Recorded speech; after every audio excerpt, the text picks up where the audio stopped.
اعوذ باللہ من الشیطان الرجیم بسم اللہ الرحمن الرحیم۔ اللہ رب العزت قرآن میں ارشاد فرماتے ہیں وَذَكِّرْ فَإِنَّ الذِّكْرَىٰ تَنفَعُ الْمُؤْمِنِينَ، اور یاد دہانی کرائیے، بے شک یاد دہانی مومنوں کو نفع دیتی ہے۔ تو اللہ سبحانہ و تعالیٰ کے اسی حکم کے تحت آج ہم عشرہ ذو الحجہ اور اس کی اہمیت اور فضیلت پر بات کرنے جا رہے ہیں۔ اللہ کا شکر ہے، اللہ تعالیٰ نے ہمیں زندگی کی نعمت عطا فرمائی، اور یہ زندگی کی نعمت ان نعمتوں میں سے ہے جو ایک ہی بار ملا کرتی ہے، اور انسان کا سب سے بڑا نقصان یہی ہے کہ وہ اس نعمت سے فائدہ نہ اٹھائے۔ اور اس نعمت سے فائدہ اٹھانا کیا ہے کہ زندگی میں آنے والے نیکی کے موقعوں کا صحیح استعمال کر لیں۔ ہم اللہ کی رحمت اور اس کی دی ہوئی زندگی کی نعمت کی بدولت ایک بار پھر انتہائی فضیلت اور برکت والے دنوں میں داخل ہونے جا رہے ہیں، اور عام طور پر ہم رمضان کی برکتوں سے تو واقف ہوتے ہیں، مگر ذوالحجہ کے ابتدائی 10 دنوں کی اہمیت اور فضیلت سے آگاہ نہیں ہوتے، نتیجتاً ان عظیم دنوں کی خیر و برکت سے محروم رہ جاتے ہیں۔ تو اس سے پہلے کہ ان بابرکت دنوں میں داخل ہوں، ہم ان کی قدر و قیمت جان لیں تاکہ ان سے بھرپور فائدہ اٹھا سکیں، اور یہ دن صرف صفائیوں اور بازاروں میں خرید و فروخت میں ضائع نہ ہو جائیں، کیونکہ وقت تو گزر جاتا ہے، جو کمایا وہی حاصل ہوتا ہے۔ تو اللہ ہمیں ان قیمتی لمحات کی قدر کرنے والا اور ان سے وہ نیکیاں کمانے والا بنا دے جو ہمارے رب کو ہم سے راضی اور خوش کر دیں، آمین یا رب العالمین۔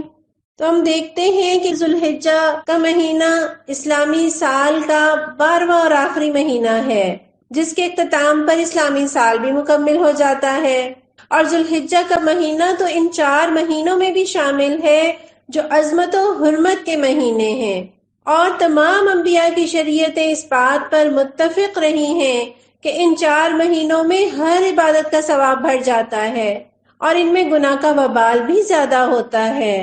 مفسر قرآن امام ابو بکر جساس رحمۃ اللہ علیہ احکام القرآن میں لکھتے ہیں کہ ان متبرک مہینوں کا خاصہ یہ ہے کہ ان میں جو شخص کو عبادت کرتا ہے اس کو بقیہ مہینوں میں بھی عبادت کی توفیق اور ہمت ہوتی ہے، اور اسی طرح جو شخص کوشش کر کے ان مہینوں میں اپنے آپ کو گناہوں اور برے کاموں سے بچا لے تو باقی سال کے مہینوں میں اس کے لیے ان برائیوں سے بچنا آسان ہو جاتا ہے۔ لہٰذا ان مہینوں سے فائدہ نہ اٹھانا عظیم نقصان ہے۔ اور جیسے بعض جگہ ایسی ہوتی ہیں نا جہاں نیکی کا اجر و ثواب باقی جگہوں سے بڑھ جایا کرتا ہے، جیسے مسجد الحرام ہے، مسجد نبوی ہے، اور بعض اوقات ایسے ہوتے ہیں جو بڑی فضیلت والے، جیسے تہجد کا وقت، جمعے کے دن عصر سے مغرب کا وقت، اور جیسے مہینوں میں رمضان کا مہینہ، راتوں میں لیلۃ القدر، تو دنوں میں ذوالحجہ کے یہ پہلے دن فضیلت والے ہیں، اور اس کی فضیلت تو قرآن و حدیث سے ثابت ہے۔ اللہ تعالیٰ نے قرآن میں ان 10 دنوں کی قسم کھائی ہے۔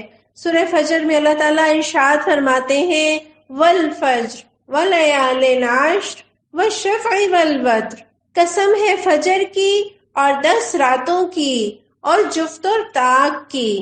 ان آیات میں اللہ تعالیٰ نے جن 10 دنوں کی قسم کھائی ہے، اکثر مفسرین کے نزدیک اس سے مراد ذوالحجہ کے ابتدائی 10 دن ہیں، اور ایک روایت کے مطابق طاق سے مراد 9 ذی الحجہ کا دن اور جفت سے مراد 10 ذوالحجہ یعنی عید الاضحیٰ کا دن ہے، اور یہ 10 دن تمام دنوں میں افضل۔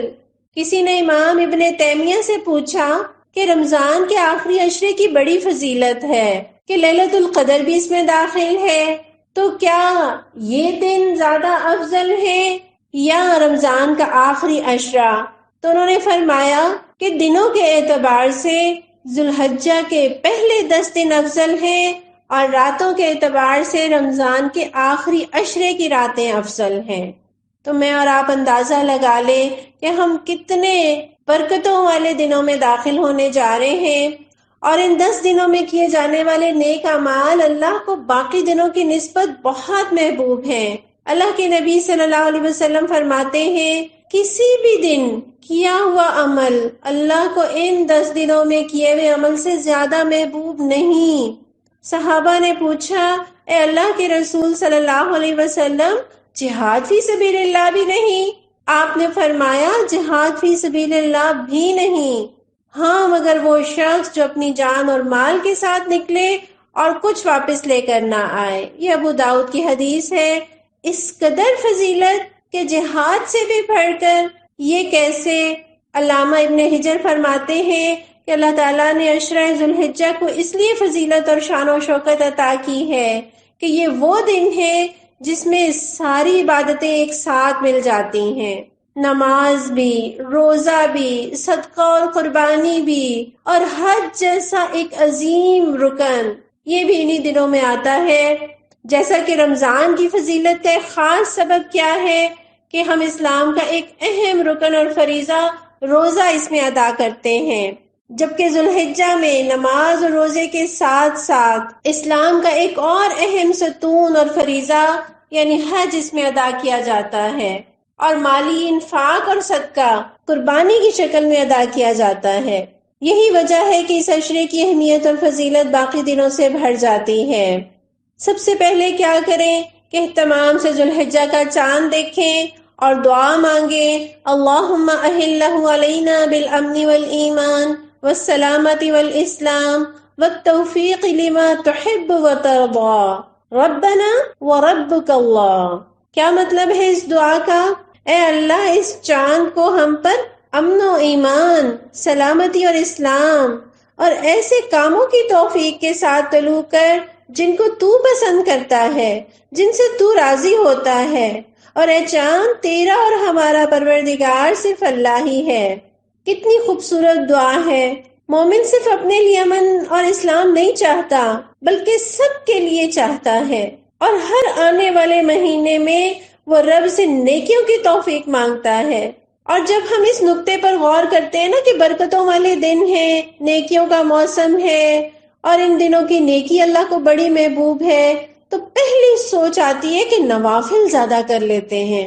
حالانکہ اللہ کے نبی صلی اللہ علیہ وسلم فرماتے ہیں، یہ بخاری کی حدیث ہے کہ اللہ تعالیٰ فرماتے ہیں کہ میرا بندہ جن جن عبادتوں سے میرا قرب حاصل کرتا ہے، اور کوئی عبادت مجھ کو اس سے زیادہ پسند نہیں جو میں نے اس پر فرض کی ہے، اور میرا بندہ فرض ادا کرنے کے بعد نفل عبادتیں کر کے مجھ سے اتنا نزدیک ہو جاتا ہے کہ میں اس سے محبت کرنے لگ جاتا ہوں، تو میں اس کے کان بن جاتا ہوں جس سے وہ سنتا ہے، اس کی آنکھ بن جاتا ہوں جس سے وہ دیکھتا ہے، اس کا ہاتھ بن جاتا ہوں جس سے وہ پکڑتا ہے، اس کا پاؤں بن جاتا ہوں جس سے وہ چلتا ہے، اور اگر وہ مجھ سے مانگتا ہے تو میں اسے دیتا ہوں، اور اگر وہ کسی دشمن یا شیطان سے میری پناہ مانگتا ہے تو میں اسے محفوظ رکھتا ہوں۔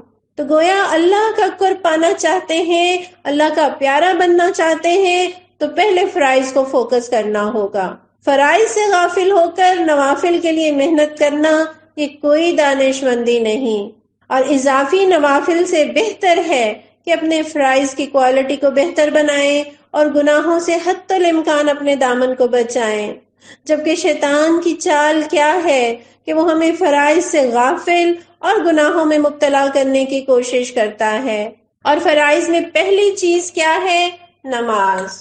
اور نماز کی کوالٹی کو کیسے بہتر بنائیں کہ ان دنوں میں خاص طور پر یہ عادت بنانے والے ہوں کہ ہم نماز کو اول وقت میں ادا کریں، اور پھر نماز میں تلاوت کی مقدار کو بڑھا لیں، رکوع اور سجدے میں تسبیحات کی تعداد میں اضافہ کر لیں، اور سجدے کی حالت میں تو خاص طور پر اللہ تعالیٰ فرماتے ہیں نا قرآن میں، وَاسْجُدْ وَاقْتَرِبْ، سجدہ کیجیے اور قریب ہو جائیے، یعنی سجدہ تو اللہ سے قریب کرتا ہے۔ تو اللہ کا قرب پانے والے دنوں میں اللہ کے قریب ہونے والے عملوں کو خوبصورتی کے ساتھ اور وقت لگا کر کریں گے تو انشاءاللہ تعالی رب سے تعلق مضبوط ہوگا۔ پھر اس کے ساتھ ساتھ ان دنوں میں نوافل کا بھی حسب استطاعت اضافہ کر لیں۔ اور دوسرا عمل جو اس عشرے میں خاص طور پر کرنا ہے وہ کیا ہے؟ وہ روزہ۔ اور نبی صلی اللہ علیہ وسلم کا یہ معمول تھا کہ آپ یکم ذی الحجہ سے 9 ذی الحجہ تک روزوں کا اہتمام کرتے۔ حضرت حفصہ فرماتی ہیں کہ 4 چیزیں نبی صلی اللہ علیہ وسلم کبھی ترک نہ فرماتے تھے۔ ایک عاشورہ یعنی 10 محرم کے دن کا روزہ، دوسرا ذوالحجہ کے پہلے عشرے یعنی پہلی تاریخ سے لے کر 9 تاریخ تک کے روزے، تیسرے ہر ماہ میں 3 روزے، اور چوتھے فجر کی نماز سے پہلے 2 رکعتیں۔ یہ مسند احمد اور نسائی کی روایت ہے۔ گویا نبی صلی اللہ علیہ وسلم کا یہ طریقہ اور سنت تھی کہ وہ ذوالحجہ کے پہلے عشرے میں 9 ذوالحجہ تک روزے رکھا کرتے تھے۔ لیکن ان میں بھی پہلے یہ دیکھیں کہ اگر ہمارے فرض روزے باقی ہیں جو کسی بیماری یا سفر کی وجہ سے چھٹے ہیں تو پہلے ان دنوں میں اپنے قضا روزے رکھ لیں، اور جن کے فرض روزے پورے ہیں الحمدللہ تو وہ ان دنوں میں نفل روزے رکھنے کا اہتمام کریں۔ پیارے نبی صلی اللہ علیہ وسلم کی یہ متفق علیہ حدیث ہے کہ جو شخص اللہ کی راہ میں ایک روزہ رکھتا ہے اللہ اس کے بدلے اس کے اور جہنم کے درمیان 70 سال کا فاصلہ کر دیتے ہیں۔ اتنا اللہ تعالیٰ اجر عطا فرماتے ہیں۔ اور عرفہ کے دن کا روزہ یعنی 9 ذوالحجہ کے روزے کی تو اتنی فضیلت ہے۔ حضرت ابو قتادہ سے روایت ہے کہ نبی صلی اللہ علیہ وسلم نے فرمایا عرفہ کے دن یعنی 9 ذوالحجہ کا روزہ 2 سالوں کے گناہ کا کفارہ بن جاتا ہے، ایک وہ سال جو گزرا اور دوسرا وہ سال جو آئندہ آ رہا ہے۔ یہ مسلم کی روایت ہے۔ اور حضرت عبداللہ ابن عمر سے عرفہ کے دن کے بارے میں سوال کیا گیا تو انہوں نے فرمایا ہم رسول اللہ صلی اللہ علیہ وسلم کے ساتھ اس روزے کو 2 سالوں کے روزوں کے برابر شمار کیا کرتے تھے۔ یہ طبرانی کی روایت ہے۔ تو اگر 9 دن لگاتار روزہ نہ رکھ سکیں تو ان دنوں پیر اور جمعرات کا صرف روزہ رکھ لیں، اور اگر اس کی بھی استطاعت نہ ہو تو کم از کم 9 ذوالحجہ کا روزہ ضرور رکھیں۔ اور اگر یہ کنفیوژن ہو کہ جس دن ہمارے ہاں 8 ذوالحجہ ہے تو سعودیہ میں 9 ذوالحجہ ہے تو کس دن کا روزہ رکھیں، تو اس کی پہلی صورت یہ ہے کہ اپنے علاقے کی اسلامی تاریخ کے مطابق 9 ذوالحجہ کا روزہ رکھیں، اور اگر اطمینان نہ ہو تو سعودیہ کے حساب سے عرفہ کے دن کا روزہ بھی رکھ لیں اور اپنے علاقے کے حساب سے 9 ذوالحجہ کا بھی۔ اور تیسرا عمل ہمیں کیا کرنا ہے ان دنوں میں؟ اذکار کی کثرت۔ حضرت عبداللہ ابن عمر سے روایت ہے کہ نبی صلی اللہ علیہ وسلم نے فرمایا کوئی دن اللہ کے ہاں ان 10 دنوں سے زیادہ عظمت والا نہیں، اور نہ ہی کسی دن کا عمل اللہ کو ان 10 دنوں کے عمل سے زیادہ محبوب ہے۔ بس تم ان 10 دنوں میں کثرت سے تحلیل یعنی لا الہ الا اللہ، تکبیر یعنی اللہ اکبر، اور تحمید یعنی الحمدللہ کہو۔ یہ مسند احمد کی روایت ہے۔ اور امام بخاری رحمت اللہ علیہ بیان کرتے ہیں کہ ان 10 دنوں میں حضرت عبداللہ ابن عمر اور حضرت ابو ہریرہ اللہ ان سے راضی ہو تکبیر پکارتے ہوئے بازار نکلتے اور لوگ بھی ان کے ساتھ تکبیرات کہنا شروع کر دیتے۔ اور حضرت عبداللہ ابن عمر کے بارے میں تو یہ بھی آتا ہے کہ وہ ان ایام میں اپنی چارپائی پر بیٹھے اپنے خیمے میں مجلس میں راستے میں چل رہے ہوتے اور تکبیریں کہتے جاتے۔ گویا ان دنوں میں ہر وقت چلتے پھرتے کام کاج کرتے تکبیرات کہنا ہے، اور خاص طور پر زبان سے کہنا، یعنی صرف دل میں ذکر نہ کریں، زبان سے آواز کے ساتھ تکبیرات کہیں کہ دل کے ساتھ ہونٹ، زبان اور کان بھی اس نیکی میں شریک ہوں، اور کوئی دوسرا بھی سنے گا تو اسے بھی اگر بھولا ہوا ہوگا تو یاد آ جائے گا، تو یوں ہمارا اجر جو ہے وہ کئی گنا بڑھ جائے گا۔ اور صحابہ کرام سے جو مختلف تکبیرات پڑھنا ثابت ہیں وہ کچھ یوں ہیں: اللہ اکبر لا الہ الا اللہ واللہ اکبر وللہ الحمد۔ ایک اور طریقہ بھی ہے مسلم کی روایت میں: اللہ اکبر کبیرا والحمد للہ کثیرا وسبحان اللہ بکرۃ واصیلا۔ اور ایک اور انداز بھی ہے: اللہ اکبر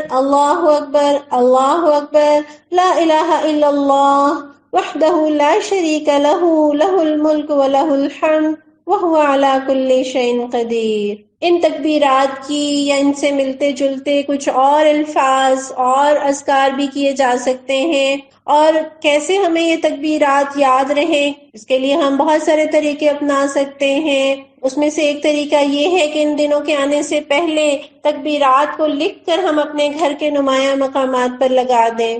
فون کی اسکرین پر بھی لگایا جا سکتا ہے تاکہ جتنی بار فون اٹھائیں تو ہمیں یہ تکبیرات یاد آ جائیں۔ اور تکبیر تو دراصل اللہ کی بڑائی کا اظہار ہے، اور اللہ تو ہے ہی بڑا اور قابل تعریف۔ اللہ کی بڑائی کا اظہار کرنا دراصل انسان کے غرور کو مٹاتا ہے اور اپنا آپ اس عظیم ہستی کے آگے بہت حقیر لگنے لگتا ہے، تکبر ٹوٹ جاتا ہے۔ اللہ کے حکم کے آگے جھک جائیں اور اللہ کی بڑائی اور اللہ کے پسندیدہ طریقہ زندگی کو تمام طریقوں پر غالب کر دے، جسے قرآن کہتا ہے وَرَبَّكَ فَكَبِّرْ، اور اپنے رب کی بڑائی کا اعلان کر دو۔ اور ان اذکار کے ساتھ ساتھ تلاوت قرآن بھی جذبے کے ساتھ، شوق کے ساتھ کریں۔ عرفہ کے دن ہی آپ صلی اللہ علیہ وسلم نے خطبہ ارشاد فرماتے ہوئے کہا تھا کہ اے لوگوں، میں تم میں ایسی چیزیں چھوڑے جا رہا ہوں کہ انہیں تھامے رہو گے تو کبھی گمراہ نہ ہوگے۔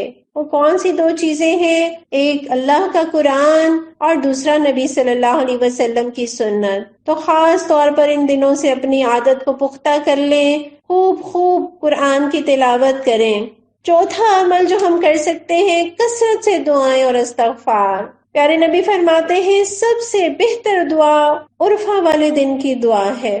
اور استغفار تو ہم جانتے ہیں نا، اللہ اپنے بندے کی توبہ سے اس آدمی سے زیادہ خوش ہوتا ہے جس نے صحرا میں اپنا زاد راہ اور سواری کھو دی ہو اور وہ اسے اچانک مل جائے۔ تو کیوں نہ ان دنوں میں جب اللہ کی رحمت جوش کھا رہی ہو، وہ عمل کریں جو رب کو اور زیادہ خوش کرنے والا ہو اور ہمارے دلوں اور نامہ اعمال کو بھی دھونے والا ہو۔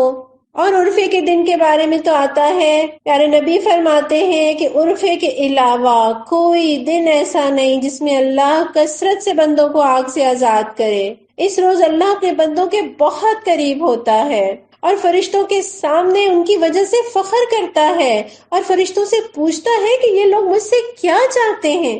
تو ہم اللہ سے مانگے جو ہم چاہتے ہیں، دنیا کی بھلائیاں بھی مانگے اور آخرت کی بھلائیاں بھی مانگے، اور اپنے گناہوں کی معافی بھی اللہ سے طلب کرنے والے ہوں۔ اور ایک روایت میں ہے کہ اللہ اس روز فرشتوں کو گواہ بنا کر کہتے ہیں کہ تم گواہ رہو، ان سب کو میں نے بخش دیا۔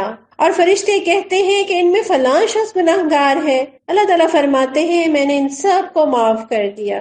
سبحان اللہ۔ تو اس 9 ذی الحجہ کے دن، عرفہ کے دن روزہ بھی رکھیں اور اللہ سے خوب خوب دعائیں بھی مانگیں اور استغفار بھی کریں، تاکہ اللہ ہمیں بھی ان لوگوں میں شامل کر دے جنہیں وہ آگ سے آزاد فرماتا ہے۔ پھر 5واں عمل جو ہم کر سکتے ہیں اس میں صدقہ اور قربانی۔ ان دنوں میں صدقہ بھی کریں تاکہ محتاج اور مسکین اور وبا کی وجہ سے متاثر سفید پوش طبقہ عید کی خوشیاں منا سکے۔ اور پھر قربانی، جیسے ذکر زبان کی پاکی کا ذریعہ ہے، روزہ جسم کی پاکی کا ذریعہ ہے، قربانی ہمارے مال کی پاکی کا ذریعہ ہے۔ اور ہمارے باپ حضرت ابراہیم کی سنت بھی، اور قربانی تو اللہ کا قرب پانے کا ذریعہ بھی ہے اور گناہوں کا کفارہ بھی۔ حضرت ابراہیم تو اللہ کا قرب پانے کے لیے اپنا بیٹا قربان کرنے کو تیار ہو گئے، تو ہمیں بھی پس و پیش سے کام نہیں لینا چاہیے۔ دل کی خوشی سے رب کی رضا کے لیے پیارے نبی صلی اللہ علیہ وسلم کی پیروی میں جانور قربان کریں، اور جب دل کی خوشی سے کوئی کام کرتے ہیں نا تو قیمت کی پرواہ نہیں کرتے۔ یہ تو شوق اور محبت کا اظہار ہے، اور اس کے لیے کہیں بھی نصاب کا ذکر نہیں، جیسے زکوٰۃ کے لیے نصاب ہوتا ہے۔ اور آپ صلی اللہ علیہ وسلم پر تو کبھی زکوٰۃ فرض ہی نہیں ہوئی، لیکن آپ نے ہر سال قربانی کی، اور ایک مرتبہ تو آپ نے 100 اونٹ قربان کیے۔ اور پیارے نبی فرماتے ہیں 10 ذی الحجہ کو خون بہانے سے بڑھ کر ابن آدم اللہ کے ہاں کوئی بہتر عمل نہیں کرتا۔ گویا سب سے بہترین عمل عید الاضحیٰ کے دن وہ قربانی کا ہے، اور استطاعت کے باوجود قربانی نہ کرنے والے کے لیے پیارے نبی نے فرمایا جسے قربانی کرنے کی وسعت اور طاقت ہو اور وہ قربانی نہ کرے تو وہ مسلمانوں کی عیدگاہ میں حاضر نہ ہو۔ کس قدر ناراضگی کا اظہار ہے، ایسے لگتا ہے جیسے کوئی اپنے گھر سے نکال دے، اور یہاں کون نکال رہا ہے؟ نبی صلی اللہ علیہ وسلم۔ تو کیا کریں؟ استطاعت والے دل کی خوشی سے قربانی کریں، بس فخر اور دکھاوے کا ذریعہ نہ ہو۔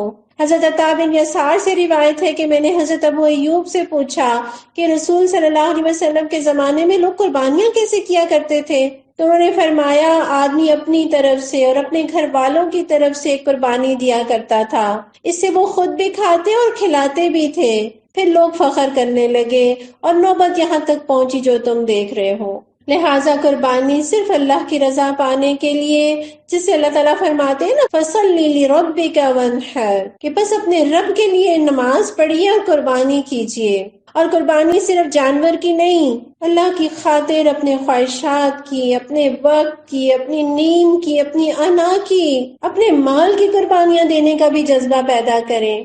اچھا، کچھ کام ہیں جو ہم نے نہیں کرنے۔ ایک تو گناہ نہیں کرنے، کیونکہ جن دنوں یا جن جگہوں کی جتنی حرمت ہوتی ہے اس میں گناہ کا بھی اتنا ہی وبال بھی ہوتا ہے، اس لیے گناہوں سے اپنے آپ کو بچانا ہے۔ اور دوسرا کام جو نہیں کرنا وہ ان دنوں میں اپنے بال اور ناخن وغیرہ نہیں کاٹنے، یعنی ذوالحجہ کا چاند دیکھنے سے پہلے اپنے بالوں کی صفائی اور ناخنوں کی کٹنگ کر لیں، اور ذوالحجہ کا مہینہ شروع ہوتے ہی اس کام سے رک جائیں۔ اور اسلام کا یہی حسن ہے کہ جس کام کا حکم دیا جائے وہ کر لیا جائے، اور جس سے روکا جائے رک جایا جائے۔ اور آپ صلی اللہ علیہ وسلم فرماتے ہیں جب تم ذوالحجہ کا چاند دیکھ لو اور تم میں سے کسی کا قربانی کرنے کا ارادہ ہو تو وہ اپنے بال اور ناخن کاٹنے سے رک جائے۔ یہ صحیح مسلم کی حدیث ہے۔